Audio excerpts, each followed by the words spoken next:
My name is Peter Armenta. I'm the interim dean at Robert Wood Johnson Medical School, and it's a pleasure to welcome you to the 11th annual Mates David and Hinda Stahl Memorial Lecture in Bioethics. On behalf of the medical school, I'd like to thank Dr. Ted Stahl for his vision and his commitment to the issue of bioethics. This important lecture encourages thought-provoking and meaningful dialogue amongst our students, faculty, staff, as well as the community, as is evident today from the number of people that are here from outside the school.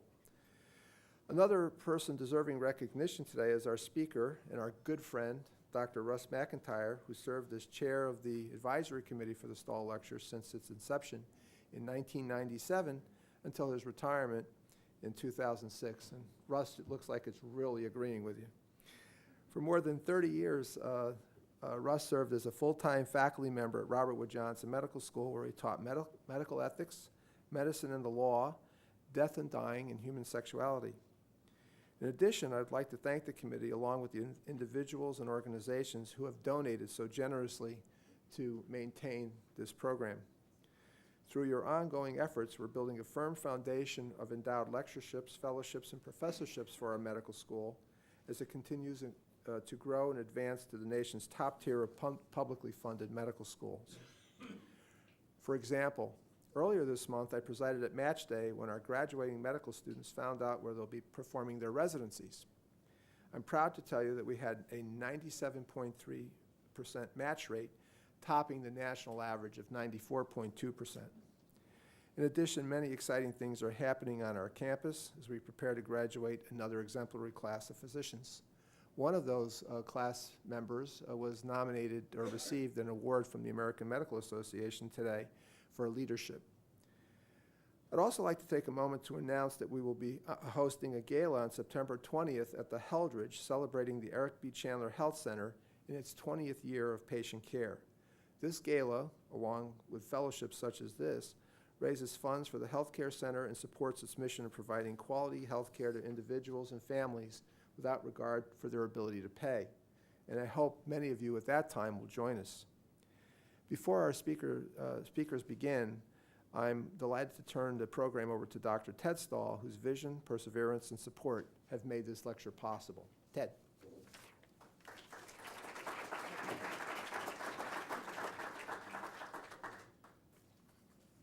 Thank you very much for coming. I appreciate all of you coming here with this wonderful weather, which seems to be getting better with time. It's the worst, that is. Anyway, I'm happy again to tell the story of my parents. My parents' story reflects the immigrant experience, so important in the story of America. In my program notes, I describe the dreadful experiences my parents went through, the world wars, the Great Depression, the encounter with Nazism in Germany, and the dislocation to another country. Both my parents lost family in the Holocaust. I have spoken before of some of their experience in America, my mother's reaction to her neighbor's racism, their attention to my understanding of their moral values, emphasizing the teachings of the prophet Amos. And today, I want to tell you some more stories about my parents. They made the difficult decision to leave Germany when they understood what was happening. My father left in 1935 before my mother and I did. Others were leaving and tried to leave as well. Around that time, friends of my parents appealed to my mother for help. They were leaving for Brazil and were forbidden from taking anything with them. My mother decided that she had to help them. After sewing their money into her clothes, she traveled by train to the border, passed on the money to others, who in turn carried the money over the border. This was a dangerous thing to do, and there would have been serious consequences if she had been caught. My father left for France first and then went to America, traveled to Canada, and then came back to the U.S. to await us. My mother and I went first to Holland to visit a sister of my mother and her 2 daughters. My aunt and her 2 daughters survived the war in hiding. We went on to England and sailed on the Majestic early in 1936. It was a very rough crossing, and my poor mother was quite sick. But she made sure that I went to the last evening party while she was sick in her bunk. I brought back a balloon to the cabin to give her some comfort. When we arrived in America, I remember the great hangar structure that was a dock in Hoboken, and our great relief seeing my father in the crowd. My father had found work in a store in Carteret for a time. Many years later, I met Louis Brown, for whom the Brown Athletic Center at Rutgers is named. We met through mutual friends who told me that Brown had insisted on meeting me because he had known my father. His father had owned that store, and Louis, a student at the time, remembered my father as the most learned and scholarly man he had ever met. And Brown was not a man easily impressed or gave out compliments, rather the reverse. We moved to Bayonne, and my parents opened a store which over the years expanded in size. They worked very hard and they put in long hours. My mother loved the contact with customers, and they in turn loved dealing with her. Despite my father's vigorous protests, she decided that she needed to go to visit them, and for that she needed to learn how to drive. A neighbor, a young man in the neighborhood, Ed, gave her lessons, and it required going to a quiet part of town, usually an industrial section, on Sundays. My parents had brought a brown Hudson, a very old kind of car, with a luggage rack at the back rather than the usual trunk. I went along, and I remember the cobblestones in the street. My mother, attentive to my safety, had me get out of the car during her driving lesson. What she did not realize, at least initially, was that I would hop onto the rack as she drove off. And Ed did not give me away, but I got caught finally. One feature of my mother's driving was that she never knew how to park. She was too impatient, for one thing. She would come home, leave the car at a sort of angle in the street, and my father, and later I, had to go out quickly to park the car before there was a traffic jam. Bayonne was a very small town, as the people from Bayonne know. My parents became part of that community. When I graduated from our local grammar school, I had a long 13, 14-block walk to the junior high school. On the first day of school, I met a girl about halfway there, and I knew her because she was a member of a family to whom I delivered newspapers. And we walked on to school together. When I got home that afternoon, the first thing my mother said to me after saying hello was, "Who was that girl you would talk to school with?"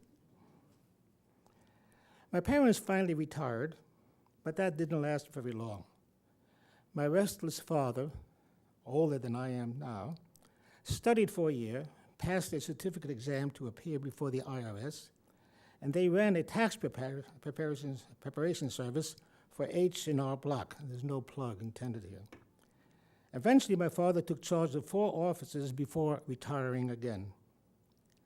Later, after the death of my father, my mother insisted on living alone, and at first things worked. She enrolled and attended college classes in Jersey City, taking a long bus ride to St. Peter's College. She became the star pupil in her class and a model for her fellow young students. And the students made sure that she got onto the right bus and made sure that everything was safe. Later, when it became very difficult to maintain her independence, neighbors and friends watched over her. The kosher butcher delivered chicken dinners. The neighbors called me to make sure that I knew what was going on. And that was the community, and that was the connection that my mother had with the people. My parents were forced to leave one culture and to make a life in a new one. And they had a very difficult time. They were very much like others of their generation, but at the same time, they were unique, individual, and mavericks. They did succeed and establish their life, but they did not give up their identities, their history, and their cultural and religious values. These they transmitted to me, and to their grandchildren. Thank you.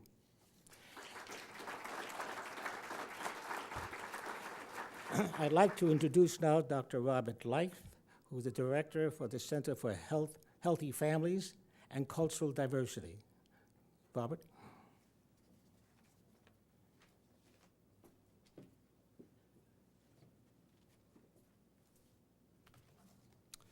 Well, good afternoon, everyone, and thanks for coming today. And it's truly a privilege and honor to be up here and to have Ted Stahl and Dina Menta asked me to take over for Russ McIntyre chairing the Bioethics Committee in honor of Ted's parents.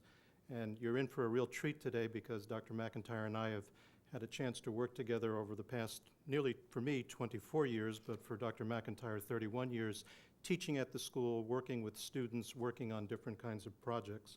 And Dr. Menta has already introduced a little bit about Russ. Let me say some more about him as well. He received his undergraduate degree in philosophy from Wagner College, a divinity degree from the Lutheran Theological Seminary in Philadelphia, master's degrees from Wittenberg University, and a doctorate in ethics with highest honors from the University of Toronto, where he was designated the Principal Caven Memorial Scholar. He went on for postdoctoral training as a Kennedy Fellow in Medical Ethics at Harvard, and also doing work at Boston. So he has really seen ethics and been a part of its growth in the United States and, in fact, around the country and around the world. Here at Robert Wood Johnson Medical School, he has done many, many things in terms of raising the awareness of faculty, residents, medical students, and community members about the importance of ethics in our daily clinical practice. And his CV is so enormous that I can only pull out a few key things to identify. At the level of service, he worked with students in the Hip Hop Homeless Program as their supervisor, instilling ethics from the very beginning of their training as future physicians. He also brought awareness of medical history to the school, where he directed the medical school's medical history artifacts collection for cataloging much of the developments in medical history in New Jersey through the 18th and 19th centuries and beyond. On a daily basis, on a monthly basis, he's been involved with lectures, workshops for, as I said, medical students, residents, fellows, nurses, all the different health professionals in the community. I know he's worked with Rabbi Hilsenrath on the bioethics committees here at Robert Wood Johnson University Hospital and with other religious and spiritual leaders throughout the state. He's also served as an expert on bioethics, as a commissioner of the New Jersey State Bioethics Commission. There are just so many things. As a scholar and editor-in-chief of Trends in Healthcare, Law, and Ethics, I could go on, but you're really here today to hear him.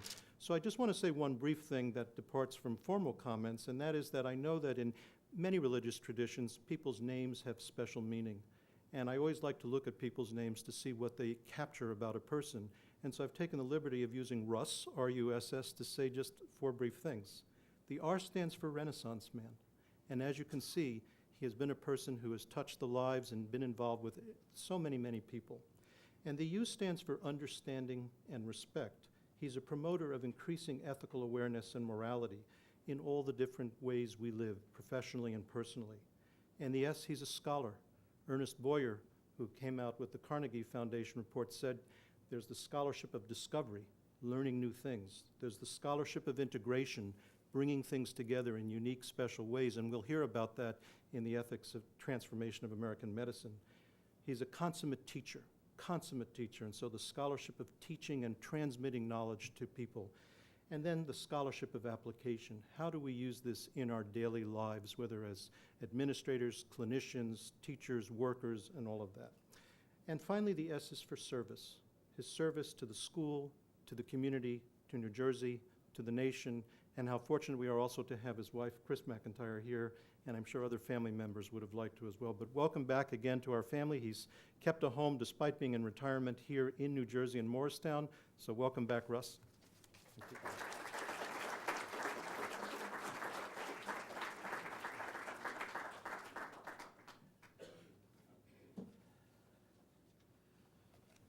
Bob, thank you very, very much for that wonderful introduction. And it is a pleasure to be back and to be a part of the lecture series that I helped work through for the many years that I served as the chair. And I want to begin by thanking Ted and Eva Stahl for the invitation to come back and to offer the 11th lecture in this series. Also to Bob Like and to the committee. I'm glad Bob mentioned my wife, Christine. She is here. I realize that many of you do not know her. Chris and I just celebrated our 43rd wedding anniversary. She is a clinical chemist by training and a registered medical technologist, and before her retirement about 7 years ago, was on the staff at Morristown Memorial Hospital. The title of my presentation, whoops, got to start this.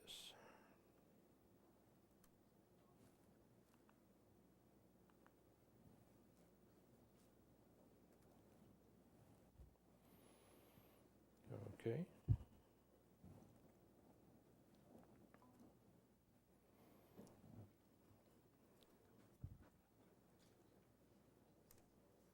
There we go.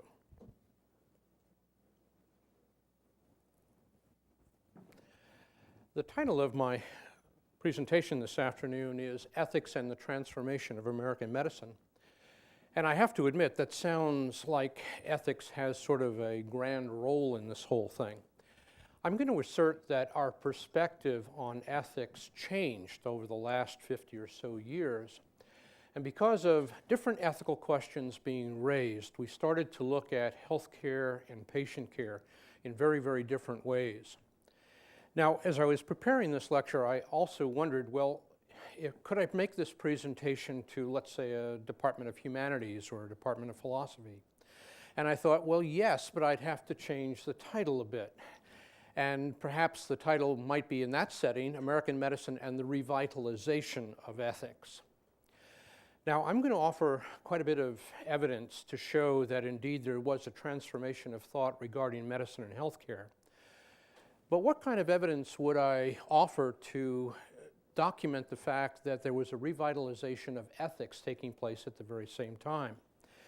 Well, I guess the first thing that I would want to mention is a very serious article that was published in Perspectives in Biology and Medicine back in 1982 by the British philosopher Stephen Toulmin.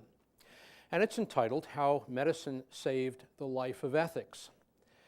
And he's very serious about that, because prior to, let's say, about 1970, ethics was sort of a sleepy little subject, tucked usually in philosophy departments, offered at the undergraduate level, and it was taken only by philosophy majors, maybe along with courses in metaphysics, in epistemology, in aesthetics, and so forth, but not the main grist for a college education in the United States. So that would be the first piece of evidence that I would offer, that it was a sleepy little subject until suddenly medicine and healthcare started to raise such serious dilemmas that we had to sort of dust off this subject of ethics, which is usually defined as the study of morality, and ask, well, what relevance does that have to the modern developments that we're encountering in the whole field of medicine and biomedical research? The second piece of evidence I would offer to support this is actually a comment that was made to me by Dr. Stanley Bergen, the president of the UMDNJ, on my very first day on the job back in 1976. He had hired me really to sort of pop up, as he said, at critical times and offer an ethicist's perspective or a humanist perspective. But on day one, after I checked in and I guess moved into my desk and office and so forth, he greeted me and said, Russ, I don't want to be too discouraging, but I'm not really sure that anybody is interested in talking about ethical issues in medicine. Well, I think when he said that, he was absolutely truthful and honest. To my advantage, however, that was said within a 30-day time period of the New Jersey State Supreme Court handing down its decision in the case of Karen Ann Quinlan, which is still considered to be the landmark decision in the whole field of American bioethics.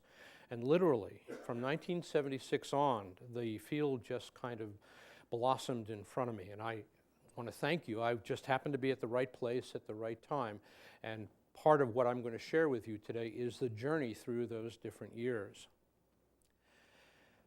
Now, one of the things that I think is so obvious to me looking back in this time frame is that prior to about the early 1970s, the practice of medicine in the United States was largely unregulated. The assumption was that physicians knew what was expected of them, and they would always be trusted to do the right thing.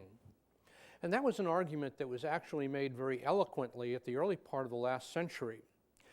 What I have below there is a reference to an essay published in the Harvard Law Review by Oliver Wendell Holmes, Jr., 1897. The article was called The Path of the Law, but within that short article, there was a thing which is referred to as Holmes' bad man theory of law. Now, at the end of the 19th century, we were experiencing tremendous immigration into the United States and all the major cities of Western Europe as well. And along with that immigration came very high crime rates and turmoil. And in the midst of all of that activity, Oliver Wendell Holmes publishes this bad man theory of law article. And in that article, he asserts that there's a bad man in every one of us. And left to our own devices, that bad man will surface. And the only way to prevent that from happening is to make sure that there are rules, there are laws, clear statutes, punishments for violation of those rules and statutes. Well, at the same time he was making that argument for increased police powers of the state in all areas of life, the professional communities took it upon themselves to argue, wait a minute, professionals are different.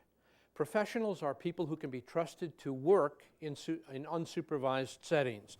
And referring to Elliot Friedson's now famous book called The Profession of Medicine, he claimed that professionals argued very successfully that they have a specialized body of knowledge that they're responsible for, and they are. Second, that they were people who could be trusted to work in unsupervised settings, and in his terminology, on rare occasions, when a professional erred, the profession had a way of policing its own. Now, that argument allowed medicine and medical research in this country to escape a lot of the oversight regulations that existed for even other professional communities until the 1970s, and then things began to change. Now, my thesis for our talk this afternoon is that specific events following World War II focused national attention on ethical and procedural inadequacies in medical research and patient care that led to the imposition of ethical and legal guidelines for medicine and to the development of what is now called the American bioethics movement. So what I want to do is refer to three areas: medicine, law, and also ethics, but focusing primarily on the ethical sensitivities that emerged because of being shocked by certain kinds of activities that were being done without any control or oversight upon those activities. Let me start with ethics. Now, I think it's very fitting that this lecture be given as part of the Stahl Memorial Lectures, because so much of the transformation of our ethical thought in this country was really focused after the Nuremberg trials, and especially after the Nuremberg doctors' trials. You're probably aware that after the trials of the political and military leaders, the justices of the Nuremberg court then conducted trials for a small number of physicians and scientists that were involved in the most atrocious kinds of experiments on human subjects. In fact, Kenneth Vaux, in his now very famous book called Biomedical Ethics, Morality for a New Medicine, published in 1974, wrote, "The ethos of modern medicine, particularly in its experimental aspects, is profoundly shaped by the tradition of Nuremberg." In 1949, a physician, a psychiatrist on the faculty of Tufts University, published an article in the New England Journal of Medicine called Medical Science Under Dictatorship. Leo Alexander actually had been tapped by the White House to be the head of the U.S. delegation of physicians and scientists sent to Germany to investigate the allegations against Nazi physicians and researchers. And when he published this article, it was absolutely an incredible shock to not only the public, but especially to the professional communities. I won't describe the kinds of horrific and genocidal crimes detailed in Alexander's article. I think this audience is all too painfully familiar with those details. But it was a notable shock to civilized society. Now, most of us know, of course, of the 1933 German sterilization law, in part responsible for many of the activities in Nazi Germany. But what we don't also realize often is that 6 years earlier in the United States, we had a decision from our United States Supreme Court, authored by Oliver Wendell Holmes Jr., now an Associate Justice on the Supreme Court, called Buck versus Bell. And the most famous quotation from that decision in 1927 is the quotation, "3 generations of imbeciles is enough." From 1927 on, the involuntary sterilization of the mentally retarded and the physically infirm was part of our national posturing. And it really wasn't until the early 1980s, primarily because of a landmark case here in New Jersey, in the matter of Leanne Grady, a Morris County case that involved Morristown Memorial Hospital, that states began to reject explicitly the Buck versus Bell decision. Although I have to say the United States Supreme Court has never formally renounced Buck versus Bell.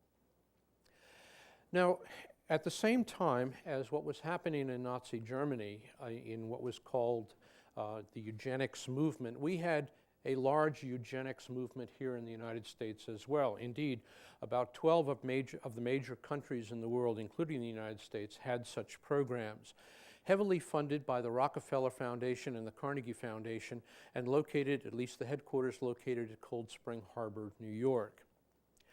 It wasn't until the declassification of documents that occurred 50 years after the end of the Second World War that we found out a lot of the extensiveness of this program, this eugenics program.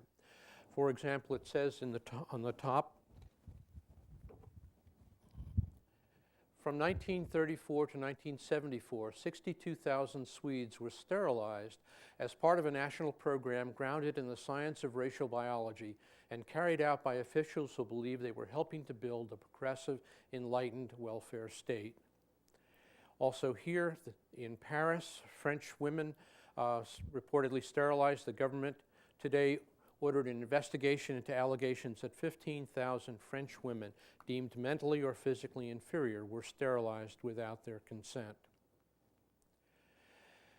Now, when Leo Alexander published his article, there were two primary reasons. First of all, to document and expose the atrocities and crimes against humanity by German physicians and scientists, but also to warn American physicians of the perils of Hegelian rationalism that placed social utility above humanity. As the last 20% of Alexander's article is really devoted to the American physician and to language that very similarly represented language that was already existing in the 1920s and 1930s in Germany. He indicates that there very often is a disconnect between what we say, what we espouse, and what we actually wind up doing. The most famous phrase, I think, or the most important sentence in his entire article is the sentence that corrosion begins in microscopic proportions. Once there's that slightest deviation away from accepted medical standards, then the slippery slope is possible. Now, at the Nuremberg doctors' trials, the judges asked over and over again,